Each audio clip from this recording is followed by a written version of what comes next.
So I really enjoyed using the Striker mechanical carpenter pencil these last few weeks. I've been doing some woodworking projects around the house.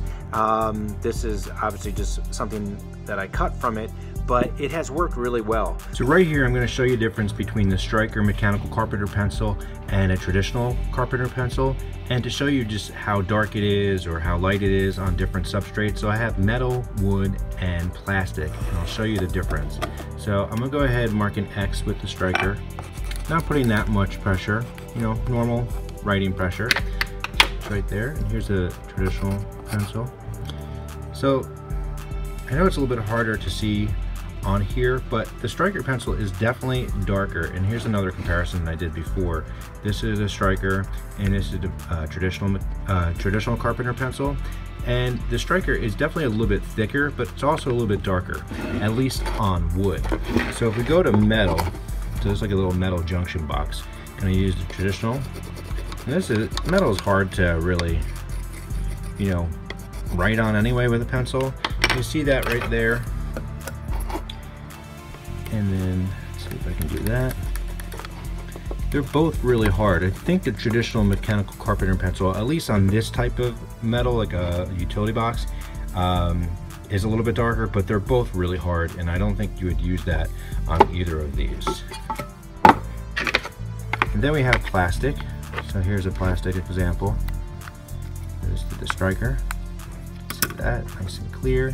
And we have this one here.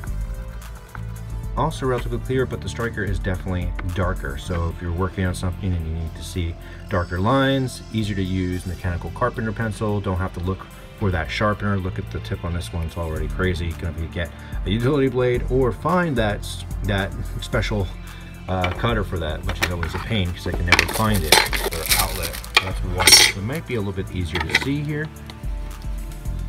Here's a traditional one, and here is the Striker. So if you're marking that, you can definitely see the difference here, that this is a little bit thicker and darker.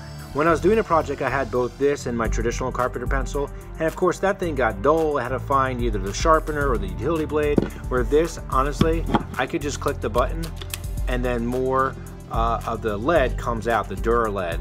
Now it comes with some refills like you saw in the unboxing video, and they're relatively cheap on the Striker website where you can pick them up. You can see the link below for that. But this is really great. The only thing I would recommend maybe for a next edition of this is maybe just a little cap that can go on this. It's probably not gonna break, but it would be nice just to have something to cover it, just in case. But overall, really cool utility to keep in your toolbox and with all your toolkits and everything, because you don't have to go looking for those. And they said the Dura lead is actually gonna last much longer than the traditional carpenter pencil. So if you're really doing, you know, woodworking or metalworking projects, you're gonna wanna check one of these out. I'm Alan from Damn Good Reviews. Thanks so much for watching. Make sure to like and subscribe right here, and we'll see you soon.